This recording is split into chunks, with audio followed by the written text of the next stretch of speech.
मैं सीमांचल के कई जिलों में घूम रहा हूँ और सीमांचल के खासकर किशनगंज जिले में, खासकर किशनगंज जिले के किशनगंज विधानसभा क्षेत्र में जब घूमते हैं तो यहाँ पे लगता है कि हमने कोई काम ही नहीं किया है।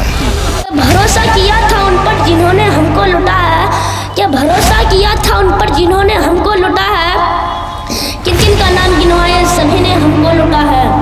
30 दिन के मैं गिन के दूंगा, काउंट डाउन करना आप नोट करके रखिएगा कि मैं आईटी बच्चों के लिए पढ़ाई के लिए ITI college, BEd college, degree college की मैं स्थापना करूंगा 30 दिन के अंदर, जीतने के 30 दिन के अंदर। इसलिए पढ़ाई छोड़ देते हैं। इनको मकसद यही है कि इसको डिसेंट्रलाइज इतना कर दो, इतना परेशान करो कि वो बच्चा एडमिशन नहीं ले पाए, वो पलायन करके हमारे फैक्ट्री में काम करे। ये जब प्रशांत कह रहे हैं, हम लोग कह रहे हैं, जैसे कि निहाल अख्तर साहब ने बोले कि हमने BEd college, degree college, IIT college सारा काम मैं करूंगा, उसका जिम्मेदारी लें, 30 दिन के अंदर में करेंगे। तो वो ऐसे नहीं बोल रहे हैं ना, वो पढ़े लिखे इंसान हैं, एमएससी किए हुए हैं, अलीगढ़ से पढ़े हुए हैं। तो इस तरह का कहाँ नेता है हमारे पास निहाल जी जैसे। तो इसलिए हम लोग सिर्फ ऐसी नहीं बात करते हैं ना, हम लोग बहुत पढ़े लिखे लोग इस पार्टी में हैं। हमारे बच्चे अच्छा स्कूलों में पढ़े, अच्छा अस्पताल हो, बस यही कहना है हमें तो। अच्छा, यहाँ पे क्या मतलब किस कैंडिडेट को आप लोग चाहते हैं? होना चाहिए। किस कैंडिडेट को चाहते हैं इस बार, मतलब आप लोग किशनगंज विधानसभा से? इस बार तो हम इन्हीं को जिताएंगे, निहाल अख्तर को।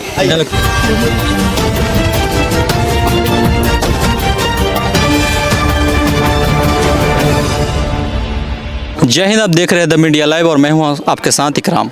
आज हम पहुंचे हैं किशनगंज विधानसभा के अंतर्गत पहाड़कट्टा में।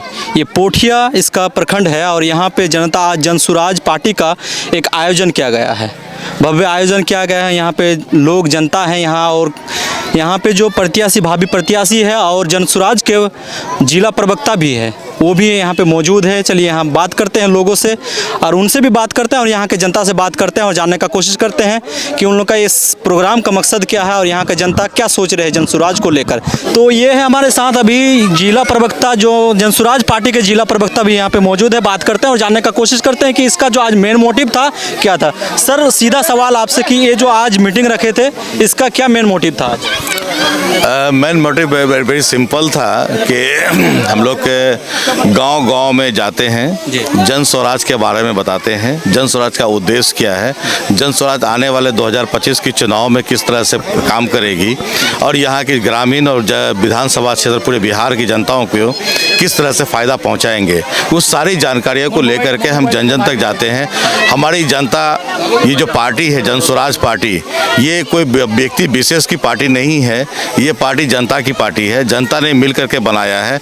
2 अक्टूबर 2022 को जब हम चंपारण से पैदल यात्रा चले थे बिहार की तरफ, पूरे बिहार का भ्रमण करने के बाद 2 अक्टूबर 2024 को हमने जन स्वराज का नाम रखा। ये नाम जनताओं ने रखा, जनताओं की पसंद है, जनताओं की इसलिए बात की, जनताओं की आवाज़ एक ही निकली, जन स्वराज पार्टी। जन स्वराज जब लगातार मतलब ये क्षेत्र का भ्रमण कर रहे हैं और क्षेत्र में जा रहे हैं, तो क्या जनसुराज पार्टी को लेकर क्या लोग क्या सोच रहे हैं? बिल्कुल, ये पार्टी डिफरेंट है, लोग समझ रहे हैं अच्छी तरह से, और ये पार्टी की पूरी उम्मीद है लोगों में कि एक नई दिशा और नई दशा जो बिहार को देने जा रही है, खास करके बेरोजगारों के लिए, पलायन वालों के लिए, शिक्षा को बेहतर बनाने के लिए, स्वास्थ्य को आगे ले जाने के लिए।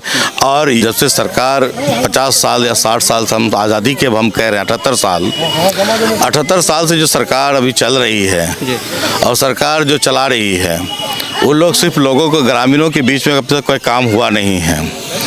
हम जब इस इलाके को देखते हैं तो 22 साल हो गया हमको घूमने का। मैं सीमांचल के कई जिलों में घूम रहा हूँ और सीमांचल के खासकर किशनगंज जिले में, खासकर किशनगंज जिले के किशनगंज विधानसभा क्षेत्र में जब घूमते हैं तो यहाँ पे लगता है कि हमने कोई काम ही नहीं किया है। सामाजिक क्षेत्र में कोई काम नहीं हुआ है, शैक्षणिक क्षेत्र में कोई काम नहीं हुआ है, शिक्षा के क्षेत्र में काम नहीं हुआ है, रोजगार के क्षेत्र में काम नहीं हुआ है, पलायन रोकने का काम नहीं हुआ है।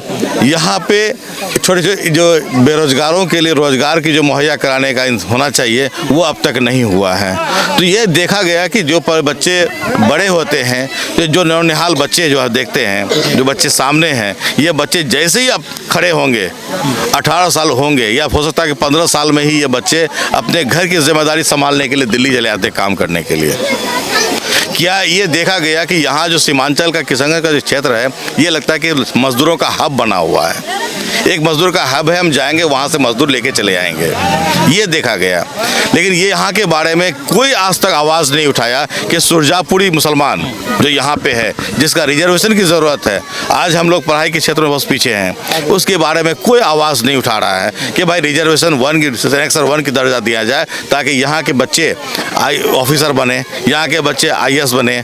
यहाँ के बच्चे मतलब इनको वंचित बना के रखा है, इसलिए बनाया जा रहा है कि हम इसको जब तक हम दबाएंगे तो ये वोट हमको बीजेपी के नाम से डरा करके हमको वोट मिलेगा। ये हकीकत यही है। सिर्फ रोड सभी तो सरकार वो दावा करते हैं और फिर आपके पार्टी आ रहे हैं, क्या जनता फिर मतलब इस पे भरोसा कर पाएंगे? क्योंकि सभी सरकार आए, आप ही बता रहे हैं कि धोखा देके चले गए, तो जनसुराज पार्टी में कोई भरोसा कर पाएंगे फिर? देखिए जनता अभी जनसुराज का जो उद्देश्य है आप उसको देख लीजिए। हमारा साफ क्लियर, अगर मैं बोलता तो मैं लिखता नहीं, मैं पहले लिखता हूँ तब बोलता हूँ। पहले हमने लिख दिया है कि वहाँ पे 5 पॉइंट लिखा है। बूढ़े लोगों के लिए क्या काम करेंगे, बच्चों के लिए क्या काम करेंगे, शिक्षा के लिए क्या काम करेंगे, महिलाओं के रोजगार के लिए क्या काम करेंगे, है ना। ये सारी चीज़ें हम लोगों ने, किसानों के लिए क्या काम करेंगे, ये सारी चीज़ें बिल्कुल साफ लिखा गया है। हम काम करने के लिए आए हैं, काम करेंगे। और ये जो रवैया है बिहार सरकार का, ये जो भारत सरकार का जो रवैया है, इसको उखाड़ के बाहर फेंकेंगे। ये 2 नीति वाला काम हम लोग नहीं करते हैं, एक नीति पर काम करते हैं, पॉलिसी बनाते हैं, बनाएंगे और पॉलिसी पर काम करेंगे। यहाँ का पहला प्राथमिकता हमारा होगा एजुकेशन होगा, हेल्थ होगा, पलायन को रोकने का काम होगा, हम बेरोजगारों को रोजगार देने का काम करेंगे, महिलाओं को 4% की ऋण पर हम उसको काम करने का मौका मिलेगा, कुछ छोटे इंडस्ट्री बैठाएंगे, उसको मार्केट से लिंक कराएंगे। दूसरी बात है कि यहाँ पे अब देख रहे हैं किशनगंज में 2 चीज़ें बड़ी तेज़ी से बढ़ रही है किसानों के लिए। एक चाय पत्ती का बागान देख रहे हैं, दूसरा अनानास की खेती कर रहे हैं। दो अभी मेन है, तीसरा गन्ना भी आ गया। क्या इसके लिए मकई जिसको कहते हैं, गन्ना हमने कहा, मकई भी, गन्ना, मक्का, ये तीनों चीज़ों के बारे में आज तक किसी ने आवाज़ नहीं उठाए कि भाई चाय पत्ती की खेती मास लेवल पे हो रही है, हज़ारों हेक्टेयर में इसकी खेतियाँ हो रही है। यहाँ के लोगों का जो पत्ती का रेट है हम फिक्स नहीं कर पा रहे हैं। ये कौन फिक्स करता है? दूसरे स्टेट वाले फिक्स करते हैं। तो जब हम पत्ती, मेरा खेत, मेहनत मेरा, प्लांट मेरा, खेती कर रहे हैं हम, कम पसीना हम बहा रहे हैं, और उसका सर किसको जा रहा है? रेट कौन देगा? दर कौन बैठाएगा? बंगाल वाला। अगर यहाँ पे टी बोर्ड होगा, बिहार में अगर टी बोर्ड होगा तो किशनगंज नहीं पूरे बिहार में टी गार्डन होगा। चूँकि दूरी की वजह से आज किशनगंज, आपको ठाकुरगंज जाएंगे वहाँ का रेट कुछ और होगा, यहाँ का रेट कुछ और होगा। क्योंकि जैसे जैसे दूरी बढ़ती जाएगी वो रेट जो है घटता जाएगा। अगर हम यहाँ पे टी बोर्ड बैठाएंगे तो हमारा रेट एक फिक्स होगा, इसके लिए हम काम करेंगे। दूसरी बात, यहाँ की जनताओं ने अगर हमें मदद किया, हम उनको मदद करने के लिए सबसे पहले 30 दिन के मैं गिन के दूंगा, काउंट डाउन करना, आप नोट करके रखिएगा कि मैं IT बच्चों के लिए पढ़ाई के लिए ITI college, BEd college, degree college की मैं स्थापना करूँगा 30 दिन के अंदर, जीतने के 30 दिन के अंदर। निहाल जी, जहां आप डिग्री कॉलेज की बात कर रहे हैं, मैं अभी बता दूं कि यहाँ पे ग्रेजुएशन के लिए बच्चे को एडमिशन नहीं मिल पा रहा है। किशनगंज में कोई ऐसा यूनिवर्सिटी नहीं है कि बच्चों को फुल एडमिशन मिल जाए, और एडमिशन के नाम पे घोटालाबाजी चल रहा है। ये चीज़ आप भी जानते हैं क्योंकि शिक्षा से आप भी जुड़े हुए हैं।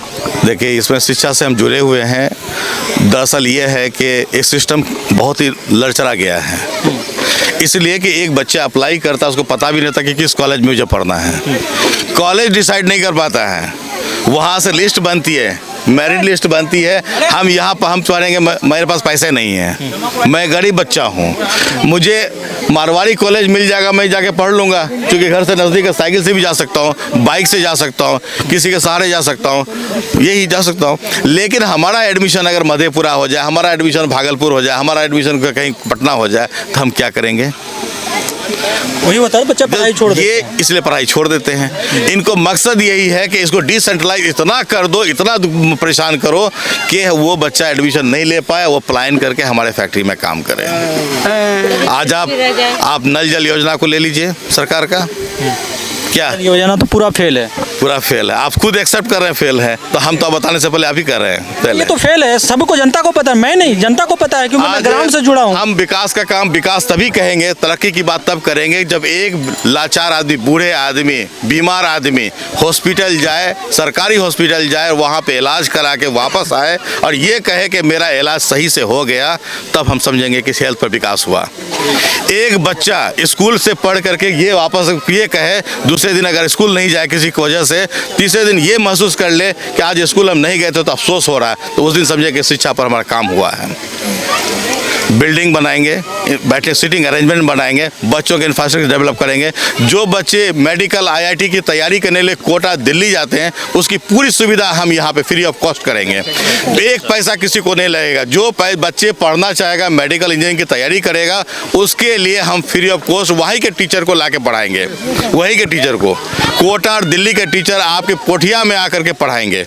ये हमारी सपना है और करके दिखाएंगे। आपका धन्यवाद। मैम, क्या कहना चाहेंगे? आप लोग आज यहाँ मीटिंग रखे थे, यहाँ का जनता का माहौल देखे क्या कहना चाहेंगे आप?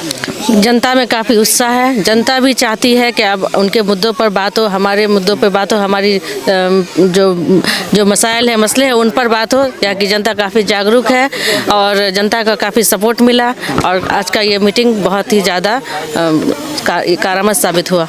क्या सर, क्या कहेंगे? नहीं, मैं तो आप के लिए 200 नहीं, मैं इसमें यही कहना चाहूँगा कि यहाँ की जनताओं में बहुत उत्साह है, लोग नया चीज़ चाह रहे हैं और इंशाल्लाह जो है नया चीज़ आएंगे। नया चीज़ के इसमें ये समझ कि जनस्वराज पार्टी आ गई है, लोगों को विकल्प चाहिए था, लोगों को विकल्प मिल गया है। मुझे उम्मीद है कि इस साल जो है 2025 में जो इलेक्शन होगा, जनस्वराज की जीत होगी। लग रहा है कि कुछ कर पाएंगे जनस्वराज हाँ, पार्टी? लग नहीं रहा है, वो करके दिखाएंगे। एक पार्टी है, कैसे भरोसा करेंगे जनता? देखिए, जनता को भरोसा करना पड़ेगा, जनता के पास कोई विकल्प नहीं है, सब कुछ देख चुके हैं जनता। ये जब प्रशांत कह रहे हैं, हम लोग कह रहे हैं, जैसे कि निहाल अख्तर साहब ने बोले कि हमने B.Ed college, degree college, IIT college सारा काम मैं करूंगा, उसका जिम्मेदारी लें, 30 दिन के अंदर में करेंगे। तो वो ऐसे नहीं बोल रहे हैं ना, वो पढ़े लिखे इंसान हैं, MSc किए हुए हैं, अलीगढ़ से पढ़े हुए हैं। तो इस तरह का कहाँ नेता है हमारे पास, निहाल जी जैसे? तो इसलिए हम लोग सिर्फ ऐसी नहीं बात करते हैं ना, हम लोग बहुत पढ़े लिखे लोग इस पार्टी में हैं और सब कुछ सोच समझ करके तब बात करते हैं हम लोग। ठीक, चलिए, यहाँ पे आप बात करते हैं, कुछ लोग यहाँ पे जो आज पार्टी ज्वाइन किए हैं, उन लोगों से बात करना चाहते हैं और क्या उन लोग का मकसद है, बात करते हैं। क्या चाचा, कहाँ से हैं? यहाँ से यहीं से हैं? जनस्वराज का माला पहना दिया आपको? हाँ। क्या लग रहा है इस बार, क्या मतलब निहाल अख्तर जी यहाँ पे काम करेंगे? इंशाल्लाह काम करना पड़ेगा। हाँ। काम करना पड़ेगा, काम होना चाहिए यहाँ। कैसा नेता है निहाल जी? बहुत बढ़िया है ना था। आप लोग के बीच आते हैं? जी आता है। आते हैं। हाँ।